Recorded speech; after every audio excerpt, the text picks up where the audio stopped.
Juste après être rentré au village, Sasuke fut pris en embuscade. Il remarqua immédiatement quelque chose d'étrange dans le chakra de son adversaire, et au moment où ses yeux du Sharingan apparurent, il se figea.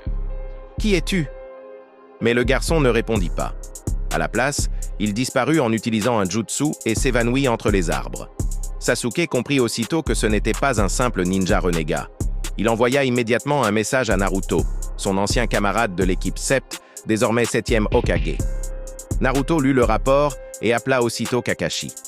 Et à l'instant où Kakashi entendit le mot Sharingan, son visage s'assombrit.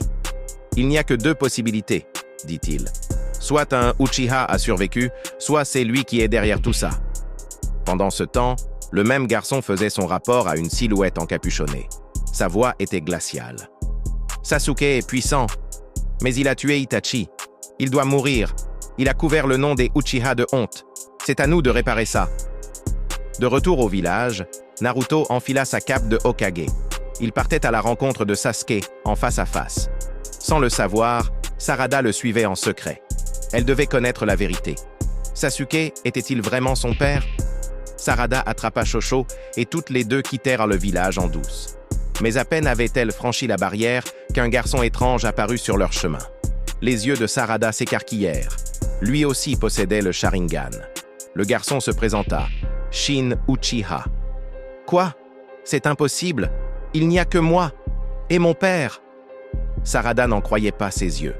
Shin sortit un parchemin et invoqua un shuriken gigantesque. Il tenta de capturer Sarada de force, mais elle passa instantanément en mode combat, esquiva d'un bond et contre-attaqua avec un lancer de kunai. Rapide, net, précis. Elle manqua sa cible, mais atterrit sur ses chaînes et bloqua ses mouvements. Shosho contourna l'ennemi et libéra la technique secrète de son clan, le jutsu d'expansion. Mais Shin esquiva à la dernière seconde. Shosho trébucha, se retrouva prise dans une chaîne et Shin s'avança pour porter le coup. Jusqu'à ce qu'un éclair de lumière dorée déchire l'air. Le 7e Hokage était arrivé. Naruto jeta un seul regard et reconnut immédiatement le garçon. C'était celui dont Sasuke l'avait prévenu.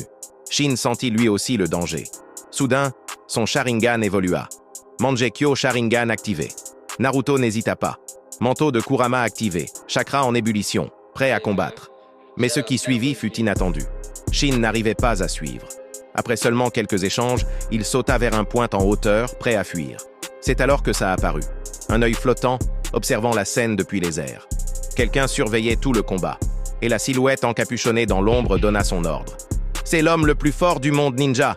Ne perdez pas de temps. Battez en retraite. » Shin activa un jutsu spatio-temporel et disparut. Pour l'instant, le combat était terminé. Mais Naruto, inquiet pour la sécurité des filles, décida d'emmener Sarada et Chocho à la rencontre de Sasuke. Ils se dirigèrent vers l'endroit où il les attendait. Une tour solitaire et silencieuse, dressée au loin. Chocho était épuisée et avait besoin de repos. Mais Sarada, elle, ne pouvait plus attendre. Profitant d'un moment d'inattention, elle s'éclipsa et entra dans la tour. Seule, dans l'ombre, elle aperçut la silhouette qu'elle n'avait fait qu'imaginer toute sa vie. Son père, Sasuke.